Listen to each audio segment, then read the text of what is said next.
Halo Ray Bumi, kali ini saya akan merangkum alur cerita dari Hunting Emma tahun 2017 yang berkisah tentang seorang guru yang cantik, lemah lembut, gemulai dan penyayang yang terdampar di alam liar di tengah gurun pasir yang tandus. Dia mendapatkan tekanan dari beberapa pria seperti sindikat narkoba, psikopat yang memburunya seperti hewan buruan. Tapi seorang wanita yang dianggap lemah sangat mudah dilumpuhkan justru menjadi tantangan tersulit bagi para kepurut itu. Oke, tanpa berlama-lama, welcome back Sarjana Ngayal.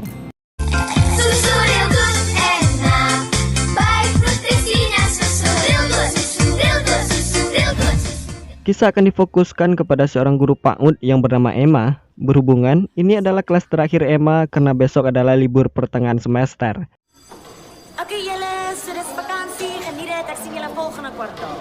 Berhubungan sekarang, hubungan Emma lagi buruk dengan pacarnya. Emma memutuskan pulang sembari berlibur akan pergi ke daerah Karo tempat pertanian ayahnya. Saat ingin pulang, guru BK memberikan perlengkapan camping untuk Emma yang telah dititipkan oleh sepupunya. Singkat cerita, Emma pun mulai melakukan perjalanan dan menelpon ayahnya, meminta si ayah untuk menghidupkan stopwatch karena ingin mengetahui seberapa lama waktu yang ia tempuh selama perjalanan. Emma dan ayahnya memang sering bermain dengan hal yang seperti itu, karena si ayah berlatar belakang seorang mantan pasukan khusus militer pengintai. Sedari kecil, semenjak ibu Emma meninggal, Emma diceritakan cara bertahan dan siasat seorang militer, serta kecepatan dan kedisiplinannya. Di tempat lain kita melihat 6 orang pria sedang mengemasi narkoboy berencana akan menyeludupkannya ke kota. Kelompok ini dipimpin oleh Bosman dan anak buahnya Bas dan Jai. Lalu ada IJ dan Bola, 2 orang anak manja yang bersaudara yang mencoba mencari uang di dunia kriminal ini. Kemudian ada Pat, saudara Bosman yang sangat lemah dan ikut untuk pertama kalinya. Kita kembali kepada Emma, dia berhenti sebentar membalas pesan pacarnya yang mengatakan kalau dia kangen. Terlihat dari raut wajah Emma, dia sangat kesal tapi masih sayang. Usut punya usut, ternyata pertengkaran mereka hanyalah karena hal sepele. Karena Emma melihat cowoknya berkelahi dengan orang lain. Cowoknya mengatakan itu hanyalah pembelaan. Tapi Emma tetap gak suka dengan namanya kekerasan. Ya emang suka lebay sih kalau tentang cinta-cintaan mah. Sedangkan kawanan Bosman dihentikan oleh polisi gurun. Berhubungan ini adalah hari pertama Pat, dia tidak bisa tenang dan mengendalikan dirinya. Itu pun membuat si polisi semakin curiga. Bas, IJ dan Bella mulai mengalihkan perhatian dengan bertanya jalan kepada si polisi itu. Namun si polisi yang sulit terkecoh, mereka pun mulai melakukannya dengan kekerasan, menodongkan senjata kepada si polisi.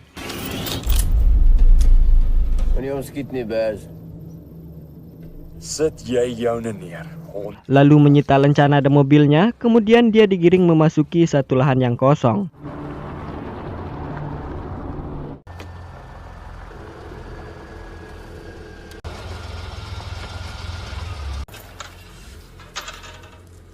Tak lama kemudian, Emma pun datang dari arah depan, masuk di persimpangan yang sama, di mana mobilnya mogok tak terlalu jauh dari pemukiman yang dimasuki oleh Bosman tadi. Di mana tempat itu adalah lokasi yang sangat sulit untuk mencari sinyal. Sedangkan Bosman meminta Pat yang masih amatir untuk menembak si polisi. Dia pun menyuruh Pat mencoba tembakannya kepada benda sekitar terlebih dahulu, sehingga suara tembakan itu didengar oleh Emma.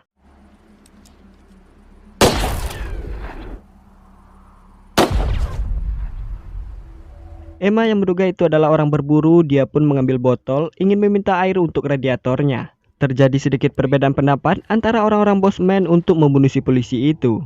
Sesampainya di sana, Emma melihat Bosman dan kawan-kawannya tengah berkumpul dan dia melihat dengan jelas polisi itu dihabisi oleh mereka.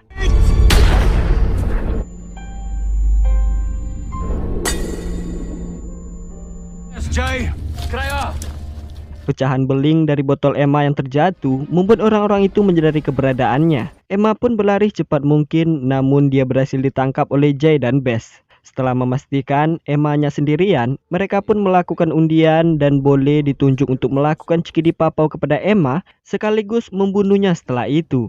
Sedangkan si polisi yang hanya mendapatkan tembakan di dada masih mampu bertahan, menyuruh Emma untuk tetap diam. Dia merangkak dengan sangat hati-hati menuju mobilnya. Bola mulai memborgol Emma dengan perlengkapan si polisi dan merobek bajunya. Tapi saat itu, perhatian mereka pun dialihkan dengan si polisi yang berhasil kabur. Dengan kemahiran Bosman menembak jarak jauh, polisi itu akhirnya almarhum.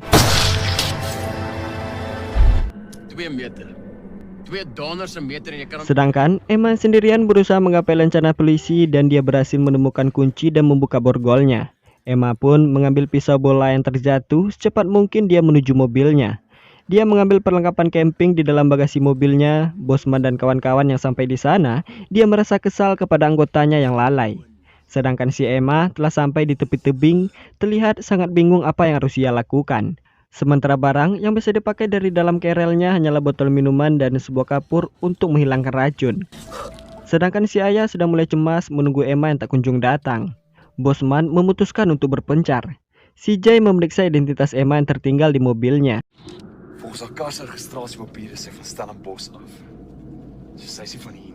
Berhubungan, Pait pernah bekerja sebagai seorang penjaga hutan. Dia mengajak Bosman menyusuri padang pasir itu mencari Emma dari jejak kaki yang ditinggalkannya. Karena akan menjadi masalah besar jika Emma selamat, dia telah mengenal wajah mereka semua dan melihat apa yang telah mereka lakukan. Mereka pun mulai mengikuti jejak, sedangkan si Jay menghapus semua jejak yang tertinggal agar tak ada orang lain yang mencoba menyusul mereka. Hingga mereka sampai di tempat Emma sebelumnya. Lambat laun, Emma pun sadar. Ternyata dia meninggalkan jejak dan melihat gerombolan Bosman mengarah kepadanya.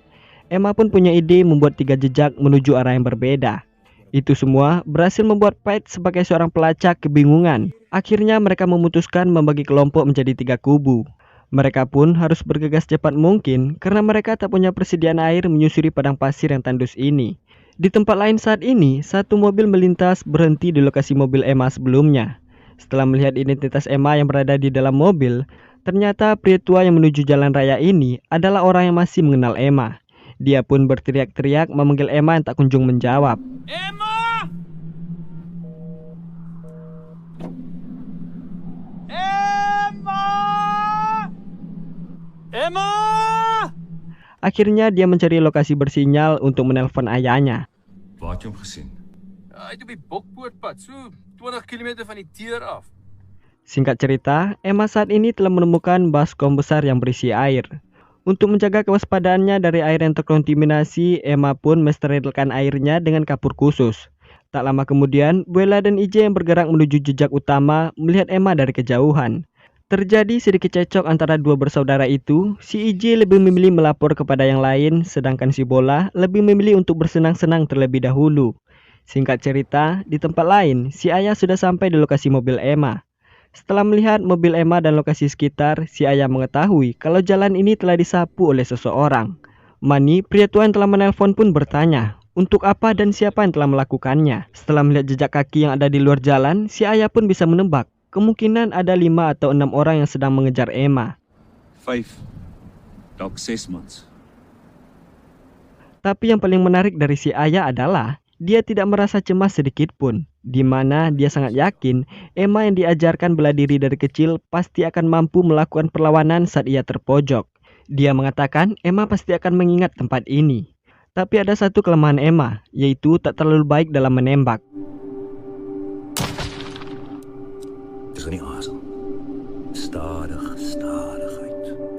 Dan itulah yang dikhawatirkan oleh si ayah saat ini. Dia pun menyuruh Mani menelpon polisi agar kesini dengan helikopter sebelum hari gelap. Sedangkan si IJ bingung antara melapor atau membiarkan aksi Buela. Akhirnya dia memilih membelakangi Buela, membiarkan Buela melakukan aksinya. Sedangkan Buela yang telah menyudutkan Emma memaksanya untuk melakukan yang bukan-bukan. Emma pun mengatakan kepadanya, "Sudah, aku tak ingin menyakitimu." Buela yang tertawa mendengar itu tetap melanjutkan aksinya dan pada akhirnya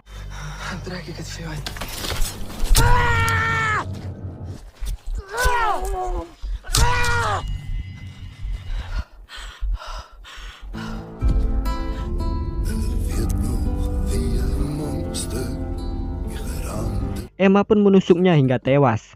Cukup lama menunggu, IJ pun memastikan keadaan saudaranya itu. Karena tak melihat penampakan Buela dari kejauhan, IJ pun memanggilnya dengan radio hingga panggilan itu disaut oleh Bosman. Emma yang mendengar percakapan mereka langsung mengambil radio itu dan bergegas melarikan diri. IJ yang melihat Emma kabur, dia pun mulai punya firasat buruk tentang Buela. Dia pun menyusul ke lokasi itu dan melihat saudaranya telah berpulang. Suasana pun menjadi sedikit tegang, ternyata Emma tak seperti yang dibayangkan. Bosman berlari secepat mungkin dan telah bertemu dengan gerombolan Bess dan Jay setelah mendengar suara kepanikan IJ. Sedangkan Emma mulai memberikan ancaman kepada mereka. Ek gaan jou stadig laat vrek, bitch. Jy moet my eens vang, bitch. Bosman dan kawan-kawan telah sampai di lokasi Bella terkapar. Mereka memutuskan minum dulu kecuali Bosman. Sementara IJ yang bergerak lebih awal melihat jejak Emma di amparan pasir. Tiba-tiba satu batu tepat mengenai kepalanya. Emma pun turun. Ternyata IJ belum sepenuhnya tewas hingga terjadi ketegangan yang sangat mengkepurutkan. Beruntung Emma berhasil menggapai pistol dan menembaknya. AJ! Sê my jy het haar. Tak lama kemudian, si ayah yang mencoba menyusuri padang pasir itu sampai di bak air melihat jasad Bella sekarat. Dia pun semakin yakin Emma pasti bisa menuntaskan semua ini. Sementara Bosman yang mendengar suara tembakan tadi langsung memanggil IJ dan itu pun dijawab oleh Emma yang semakin percaya diri melakukan perlawanan dan memberikan ancaman kepada mereka. 2 minder, bitch. 4 om te gaan. Emma yang terus bergerak memperhatikan mereka dari kejauhan hingga Bosman melepaskan satu tembakan kepadanya. Sementara Payne mulai mual dan pucat setelah meminum air bak yang terkontaminasi tersebut. Dia pun melihat Emma yang masih selamat berlari memasuki pemukiman yang kosong. Payne, Jay, dan Bess diperintahkan maju menghampirinya. Sementara Bosman siap membidiknya dari kejauhan, hingga Emma berhasil memasuki satu rumah. Sedangkan Bess, Jay, dan Payne berpencar memeriksa bangunan itu satu persatu, hingga Jay masuk ke dalam rumah tempat Emma berada. Pada akhirnya, inilah yang terjadi.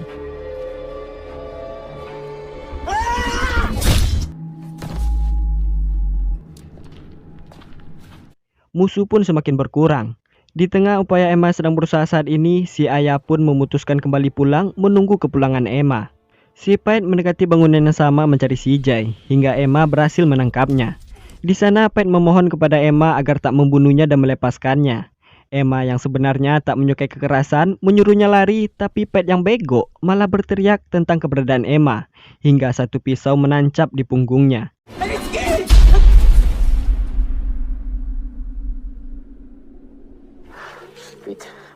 Piet, wat gaan aan? Hanya Bess dan Bosman yang tersisa saat ini. Emma pun bergerak mencari tempat berlindung memasuki satu rumah di mana Bess juga berada di dalam bangunan itu. Bess yang menyadari kedatangan Emma mengecilkan suara radionya hingga Bosman yang selalu memanggil tak mendapat jawaban. Dia pun memutuskan turun ke pemukiman.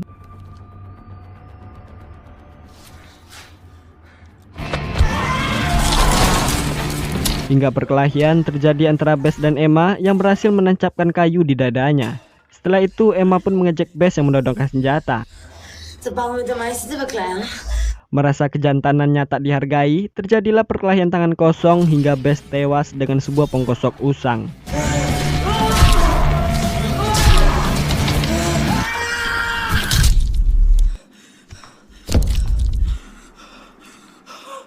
Emma keluar membawa 2 pistol di mana Bosman telah menodongkan laras panjang kepadanya. Tapi Bosman lebih memilih bermain dengan pistolnya. Hingga terjadilah untuk pertama kalinya selama ini tembakan Emma mengenai sasaran. Beberapa tembakan juga menembus tubuh Emma, sedangkan si ayah mulai meneteskan air mata melihat Emma yang tak kunjung datang.